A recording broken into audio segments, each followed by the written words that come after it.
at number 10, a leading Nazi was on a last-minute vacation during the D-Day landings. A huge British wartime victory could have been very different if a German field marshal hadn't chosen that exact time to take his wife away. During the Normandy storm of 1944, Erwin Rommel, known as Desert Fox, decided to take his wife on a surprise trip for her birthday. He was a key strategist and a military tactician, and had he been in Normandy, things could have turned out very differently. The scary thing about this coincidence is how different the world could be right now if the Allies lost the battle. Coming into number 9, we have the sinking of the SMS Captain Trafalgar. Okay, so this is some mind-altering stuff, stick with me. The British Navy converted a cruise ship, the RMS Carmania, into a warship. They disguised this as an existing German passenger liner called the SMS Captain Trafalgar. This was in order for the vessel to escape detection. Now it worked, and the actual Carmania, disguised as the Trafalgar, sank a German ship. Now this ship was the actual legit real-life SMS Captain Trafalgar, which the Germans had decided to disguise as the RMS Carmania. What? Maybe wind that back and listen again if you don't get it, because it's taken me like 10 times to understand. This is a freakish coincidence. Anyway, the sinking of the German ship was a huge setback for the German war effort and impacted the way that they moved forward. 51 Germans were killed and 279 captured. Who knows what they could have achieved in the war had they not been on board. Coming into number 8, Seth MacFarlane and Mark Wahlberg missed their flight on 9/11. Family Guy and American Dad creator Seth MacFarlane and actor and former rapper Mark Wahlberg were both supposed to be on planes involved in the 9/11 attack. Both men were scheduled to be on American Airlines Flight 11, which is absolutely insane. Now coincidentally, MacFarlane's travel agent told him the wrong time for the flight and he was late. He missed the plane. Now this plane would have ended up being flown into the North Tower of the World Trade Center. Wahlberg made a last-minute decision to fly to Toronto for the film festival instead. If they had died that day, the world would have had no American Dad, The Cleveland Show, or any Wahlberg movies, including Ted, on which the pair collaborated together. And of course, no Wahlburgers, which is obviously a travesty. Coming into number 7, we have Tamerlane's body and Operation Barbarossa coincidence. Tamerlane was a Turco-Mongol conqueror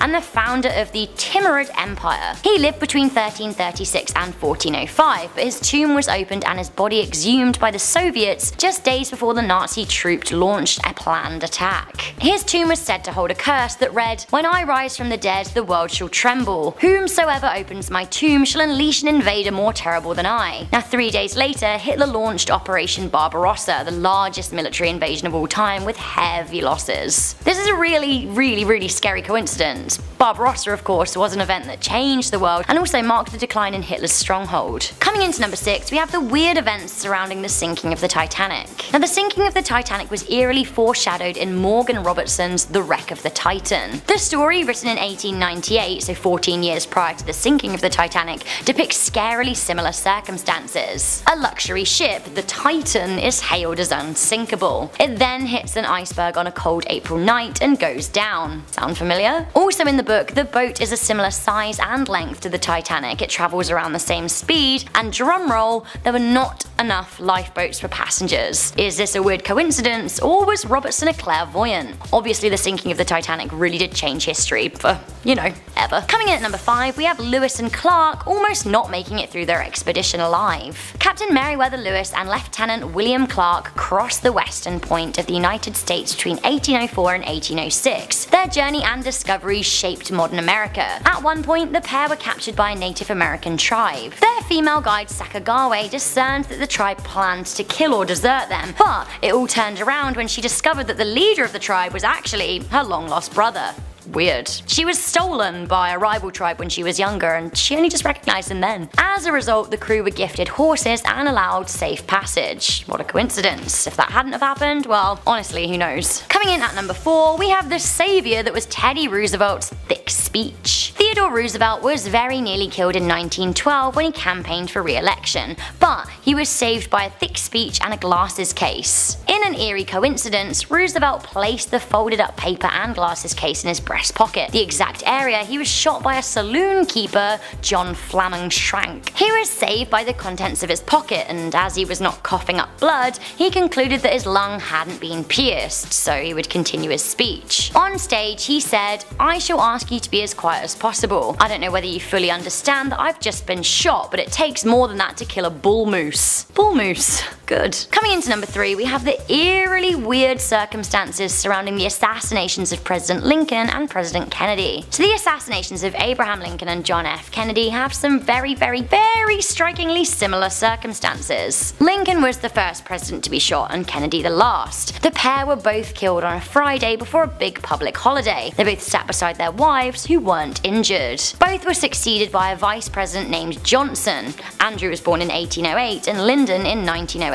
Both had 2 daughters. At both assassinations, the presidents were with another couple, the male of which were wounded. Lincoln's assassin shot him at a theatre and then fled to a warehouse, whereas Kennedy's killer fired at a warehouse then fled to a theatre. Both assassins were then killed by shooters with a cult rival. Just so many weird things. Obviously both assassinations changed history forever and who knows what was going on there. Coming into number 2, we have the 3 cigars that created America. Having grown up in the United Kingdom, I wasn't taught a lot of the finer detail about the American Civil War, so I literally just learned about this insane world-altering coincidence while researching for this video, and I'm pretty shook. Basically in 1862, Confederate Commander Robert E. Lee drafted a war plan called Special Order 191. Now this outlined the movements of the Confederate Brigade over the next few months. This was every Confederate brigade. He gave copies of these orders to his trusted generals, including the somewhat lazy Stonewall Jackson. Jackson then gave some copies of these to his commanders, even though he probably shouldn't have, because they probably didn't have the authority to have those plans themselves. One of his commanders in turn, Daniel Harvey Hill, totally discarded his. He wrapped them around 3 cigars and then left them at a campsite when his brigade moved on. Days later, Union Scout Barton W. Mitchell found the cigars. As he was about to smoke them, he looked at the wrapping and thought that they looked actually pretty important. It was. The wrapping then ended up in the hands of General George McClellan, who recognized Robert Lee's handwriting. With the plans, the Unions were able to stage a full offensive at the Battle of Antietam. Now this was a tipping point in the Civil War that gave the North the upper hand. Finally coming into number 1, we have a truly crazy coincidence. This one turn of a corner changed the world forever. That's right, we have Franz Ferdinand getting shot. The spark that ignited World War I was a total coincidence. Scary really how the peace of Europe hung in the balance with such fragility. Basically what happened here was that Austro-Hungarian leader Archduke Franz Ferdinand escaped an initial assassination attempt while he was in Sarajevo. A bomb was thrown under his motorcade by the Serbian Black Hand Gang. Luckily, or so he thought, Ferdinand survived,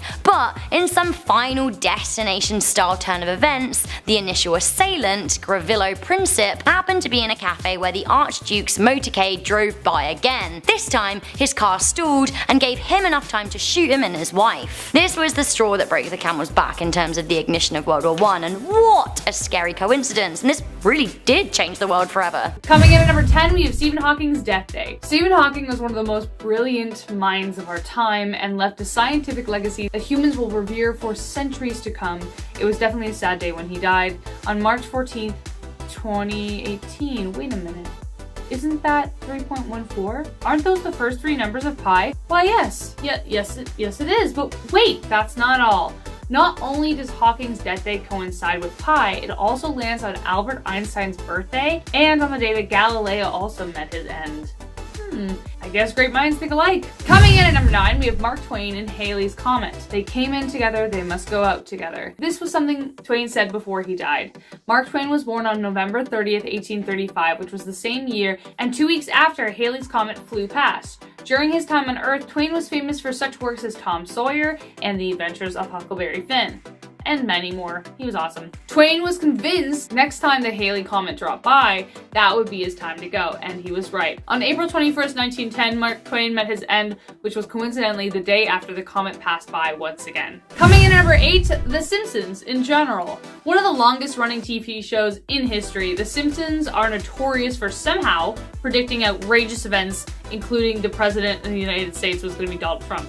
If you watched the episode with Donald Trump as president today, you would probably have thought it was just another comedic, satirical episode of a TV show to do at the time. But the thing is, they wrote that sucker 19 years ago. How on earth did they guess that? With the show running for over 30 years, themes occurring in the show are eventually going to happen in real life, maybe. But this They predicted a three-eyed fish, a circus entertainer getting attacked mid-performance, even the Ebola outbreak. I think we can safely put down The Simpsons as one large coincidence considering the amount they've had. They happen so often that the questions of whether they are psychic or actually secretly controlling events, I don't know, these are just things we need to know. Like right now. These kinds of coincidences just need an explanation. Coming in at number 7, Catherine Eddowes and Mary Kelly. Jack the Ripper. That's pretty much all I need to say to get all the cold case crime fanatics interested. You ready? This next coincidence is a lot darker. Catherine Eddowes was one of Jack the Ripper's victims, taken only an hour after Elizabeth Stride. But this is where things get creepier. That day, Eddowes was found passed out drunk on the street and was arrested. Once she was sober enough to go home, she ended up giving the police a fake name, Mary Kelly. That same night, Eddowes was murdered, and guess who would follow in her footsteps? A woman named Mary Jane Kelly. That's ridiculous. Like, that just makes me wonder whether it actually, I know they solved the crime, but that makes me wonder as to whether, I don't know, Jack the Ripper was actually in the police force. How could that happen? How can we explain that? That's just too wild. Coming in at number 6, we have Royce Burton. Are you ever right in the middle of telling a story when the very person you're talking about like walks into the room? There are two subtle reactions. One, pretend you weren't talking about them, depending on what you're talking about. Gossiping, like, just pretend. What? Oh, what's that? Oh, who's that? Oh, hey! That's what you do. And the second one, you just look at them and go, oh, speak of the devil. Royce Burton had the latter reaction, though it's kind of cooler, when the very stranger who saved his life strolled in right as he mentioned him. Royce used to be a Texas Ranger, and one night while patrolling the Rio Grande in 1940, he got lost and tried to climb up the cliff to find his way. As he was nearing the edge, he almost fell, but then the hand of a man named Joe, reached out and hoisted him up. The two men lost contact when they both joined the war, and 25 years later, Burton had become a teacher and he was in the middle of the story when Joe strolled in. Not missing a beat, Burton said, I'll let Joe finish the story. And his whole class were like, what? These guys hadn't seen each other in 25 years. And apparently Joe had been looking for him, and the rest is the rest of the story you know. Coming in at number 5, you know when you meet that special someone and you just know you're meant to be? Some people are so lucky, and this couple got a physical sign that they were in the right place at the right time. Melody Kloska and Matt Burr were married on August 18th on the beautiful Wisconsin beach. A week later, they took their vows, placed them in a bottle, and watched them go on their merry way as they let them drift on Lake Michigan, only to be recovered by Lynette and Fred Dubendorf. To their delight and surprise, the wedding date matched theirs as they were married on August 18th, 1979, almost 28 years earlier. If that's not a sign of forever love, then I don't know what is. Coming in at number 4, speaking of signs, many people often look for the right signs when making a big decision or when looking for love. After going through a rough breakup, Esther Gracken wrote her name on several dollar bills and promised herself that she would only marry the man who brought one back to her. Wow, wouldn't you know? A few years later, a man named Paul dating Esther for a while, and he decided one day he's gonna ask her to be his girlfriend. That same day, as he was going to pay for a sandwich, he noticed that his dollar bill had Esther's name on it, written in pencil. Weird. He was just thinking about her. He decided to frame it and save it for her as a gift. When she got it, she gasped but didn't say anything until a few years later, because she didn't want to jinx it, when they were married. That was when she told him the story, and the two have lived happily ever since. Can't be explained, but it's pretty damn cute. Coming in at number 3, Parent Trap. So first off, consider the chances of actually conceiving twins. About 1 in 250, so that's already a cool thing. But then imagine you pull a parent trap and discover you have actually had a twin your entire life, but you were separated at birth, and then you find out that not only do you look identical, your lives are too. This is exactly what happened to two men when they were reunited at age 39. They were both named James, they both grew up to be police officers, and both their wives were named Linda. Each also had a son named James Allen and a dog named Toy. Then they both got divorced and both married a woman named Betty. What are the chances of that? More like one in a billion than 1 in 250. Coming in at number 2, we have Richard Parker and Edgar Allan Poe. Edgar Allan Poe, master of the macabre. This man's mind went to some pretty dark, albeit creative places. Some even say he predicted the future, which could be the only explanation for this coincidence. The narrative of Arthur Gordon Pym of Nantucket is one of his most terrifying, as it recounts the tale of sailors forced to eat a cabin boy named Richard Parker after being stranded on a boat after a shipwreck. People guffawed at Poe when he said that this was based off a true story, though there were none like it at the time. What is insanely creepy about the story is that 50 years later, the exact same event happened, mimicking the story in eerily close ways. The most ominous being that the boy the real sailors ate, his name was Richard Parker. And coming in at number 1, Violet Jessup. Luck and coincidence often go hand in hand, especially for Violet Jessup. They called the Titanic unsinkable, but I think they meant her. This woman survived not 1, not 2, but 3 shipwrecks, including the aforementioned Titanic. She was either really lucky or a bad omen, or both. Probably both. She worked as a nurse and stewardess on the HMS Olympic when it was struck by the HMS Hawk. She was on board the HMHS Britannic when it was hit by a landmine, and the Titanic, and we all know that story. Though her lifeboat was almost taken down by the spinning propellers, Violet jumped out just in time and hit her head, but she survived, ending up living to age 83. How could one woman be so unlucky and lucky to survive 3 iconic shipwrecks? Must be a coincidence. Starting off this countdown, we have the 4th of July. The 4th of July is a big celebration in America. The holiday marks the signing of the Declaration of Independence. But did you know that a lot of US figures have died on July 4th? In fact, 3 of the first 5 US presidents died on this date, 2 within hours of each other. John Adams and Thomas Jefferson both died on July 4th, 1826.